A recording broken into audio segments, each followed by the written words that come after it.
కార్తీక మాస ప్రారంభం దేంతో అంటే ఆకాశ దీపంతో ప్రారంభం. నిజానికి ఏవి ఆకాశ దీపాలు? మీరు నేను పెట్టక్కర్లేదు. ఆకాశ దీపాలు వెలిగించిన వాడు పరమేశ్వరుడు. సూర్యుడు, చంద్రుడు, నక్షత్రములు ఇవి ఆకాశ దీపాలు. మరి కార్తీక మాస ప్రారంభం దేంతో మొదలు? ఆకాశ దీపంతో ప్రారంభం. ఆకాశ దీపం ఎక్కడ వెలిగిస్తారు? దేవాలయంలో వెలిగిస్తారు.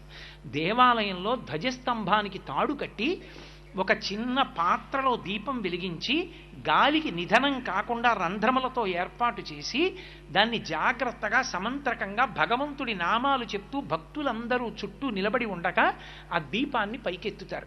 ఎవరి శక్తి కొలది వాళ్ళు కార్తీక మాసంలో ఆకాశ దీపాన్ని పైకెత్తడానికి చమురో ఒత్తులో ఏవో ఒకటి ఇస్తూ ఉంటారు.